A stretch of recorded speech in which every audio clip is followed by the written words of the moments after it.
Good evening. You are tuned in to AWANI Tonight with me, Cynthia Ng.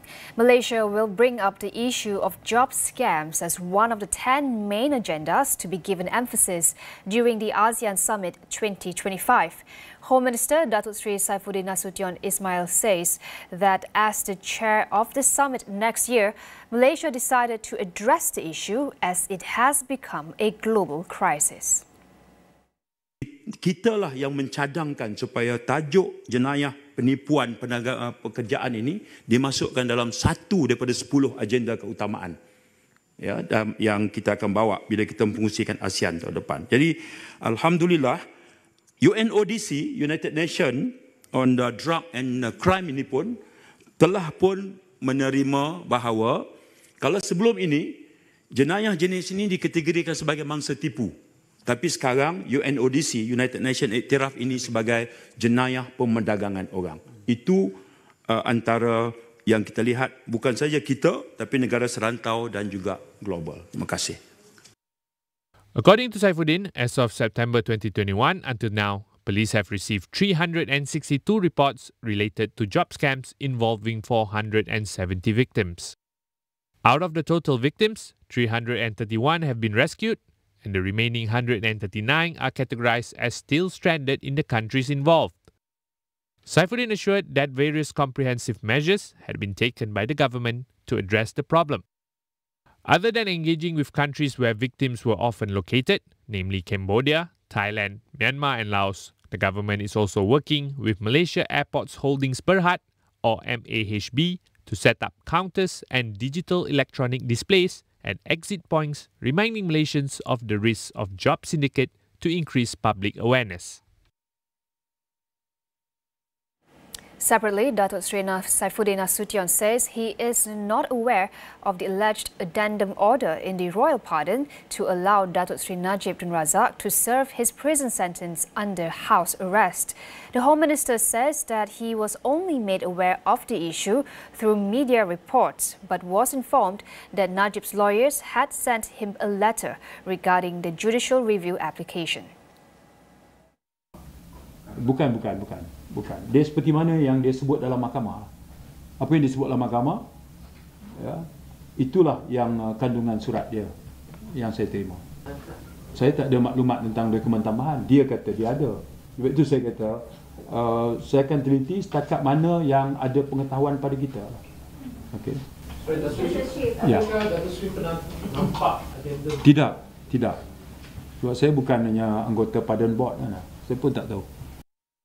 Najib had recently applied to the High Court to compel the federal government and the Pardons Board to produce a purported addendum order from the previous Yang di-Pertuan Agong.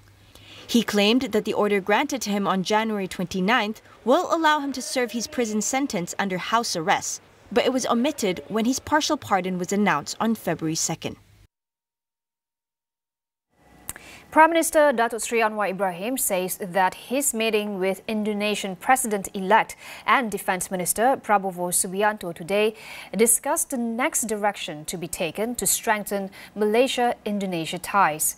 During the meeting at his office in Putrajaya, Anwar shares that he and Prabowo also took the opportunity to talk about their experiences and exchange views on their political journeys.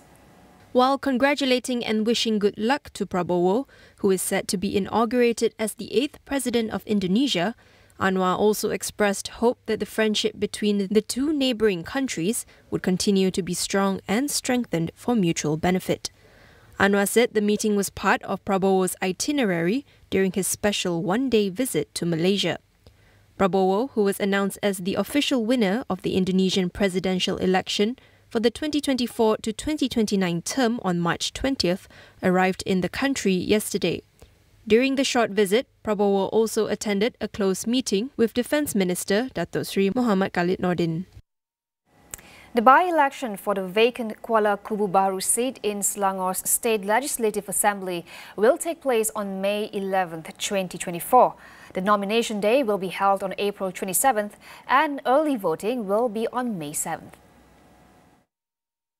According to Election Commission Chairperson Tan Sri Abdul Ghani Saleh, the by-election will cost 2.5 million ringgit and requires 760 officers, 20 voting centres, and 77 voting channels in total. The nominees will campaign for 14 days right after the candidate nomination announcement on April 27th.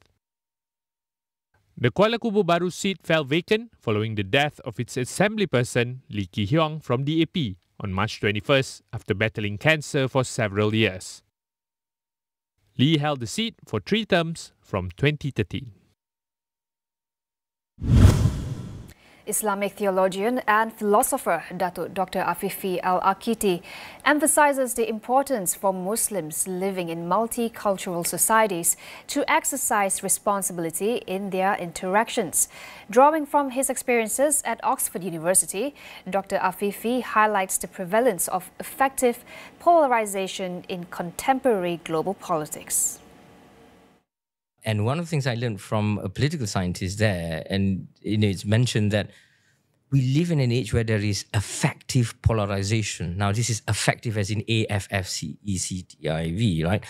You play with your emotions. You get polarized because of heated feelings, as opposed to issues polarization. And this is very interesting how even politically the world at large, and we see the rise of nationalist populism on the one hand, we see Trump, the rise of Trump, Bolsonaro, of course, in Brazil, Brexit, Brexit, of course, in the UK, and even arguably even the Muslim world, Erdogan actually, Modi, of course, in India. So these are all examples of nationalist populism on the rise, and sometimes with heady mix with religion. So And it's dangerous when you actually play with feelings, because when you play with feelings, the danger is that you can end up killing someone. And if it's just an issue polarization, and I hope Malaysia never goes there to effective polarization full on. I mean, it's really when you only debate the policies. And this is something I benefited from being, so you hear these other scholars talking about this, and then I thought about it, really what we're going through today globally, not just in the UK, perhaps even in Malaysia and in other parts of the world, certainly almost globally, is there are cultural wars going on now. People are talking about the different values. And there is the expectation that certain values are to be imposed on other countries and things like that, and then vice versa. Dr. Afifi, who was also the Kuwait Fellow in Islamic Studies at the Oxford Center for Islamic Studies, shared his thoughts on the podcast Kindred Stories, titled Islam in the West, Exploring Al-Ghazali's Teachings and Bridging Differences, which was published and hosted by Khairi Jamaluddin and Shahril Hamdan last Tuesday. We'll go for a quick break. Stay tuned for more.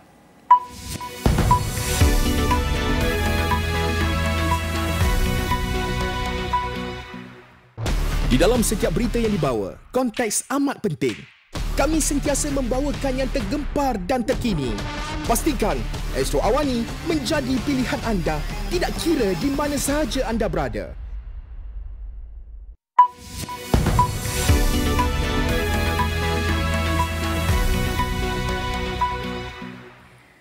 Welcome back. Rescuers in Taiwan are working to reach more than 600 stranded people a day after the island suffered its worst earthquake in 25 years. The number of people injured in the quake has topped 1,000, while the death toll remains at 9. Earlier in the day, a helicopter rescued 6 people who had been trapped in a mining area. Another 24 workers on their way to a hotel in a national park were also found safe. The 7.2 magnitude earthquake, Taiwan's strongest in 25 years, struck yesterday morning. It was centered on the largely rural eastern county of Hualien, where people trapped in buildings have all been rescued. Many residents reported sleeping outdoors overnight as more than 300 aftershocks rattled the region.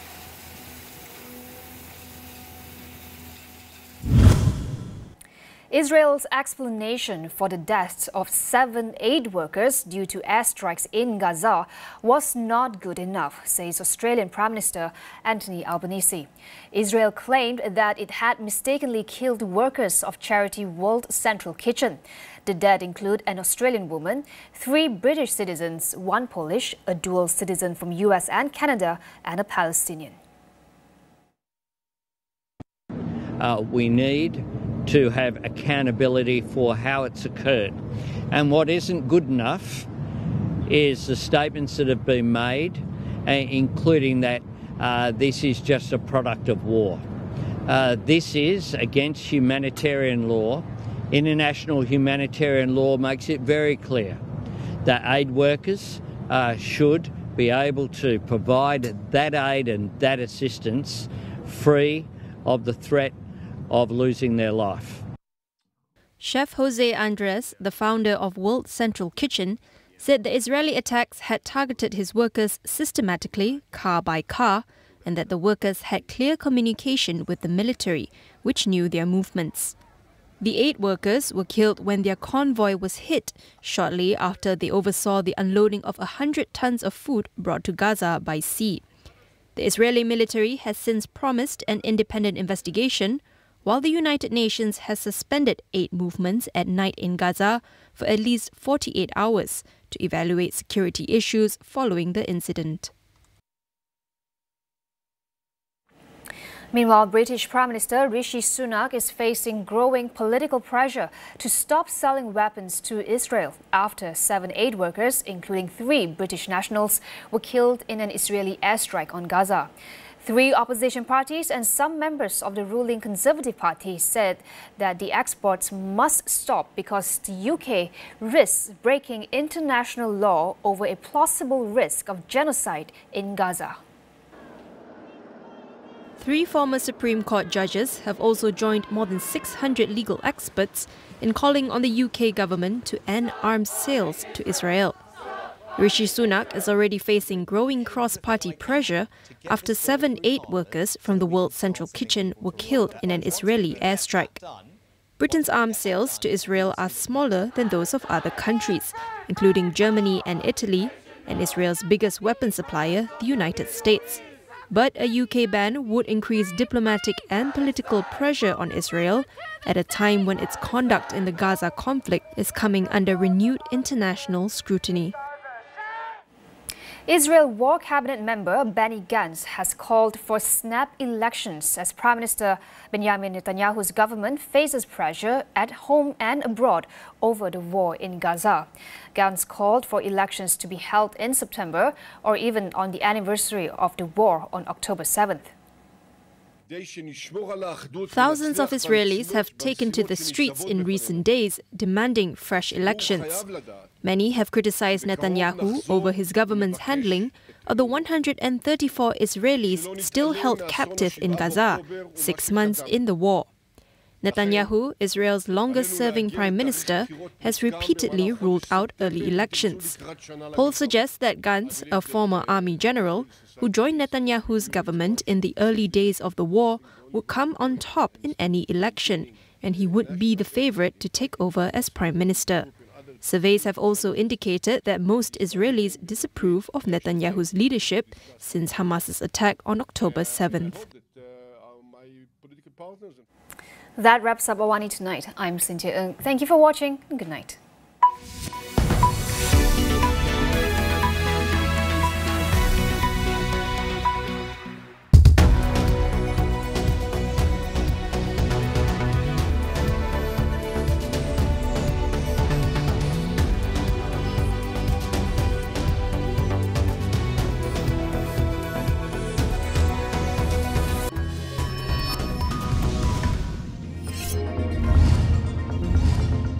Hasil analisis makmal Pusat Biosekuriti Perikanan Kuala Lumpur mendapati terdapat alga berbahaya yang menyebabkan kupang di perairan Port Dickson dicemari dan tidak selamat dimakan.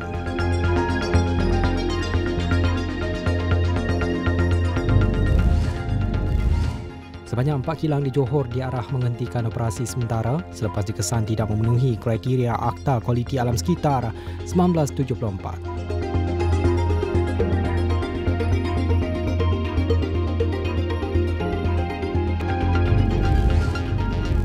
Majlis Kewangan Negara bersetuju dengan keputusan Kerajaan Persekutuan untuk menambah baik peruntukan pemberian serta sokongan kepada kerajaan negeri bagi tahun 2024. Tablang penuh di saluran 01 dan Astro AWANI.com.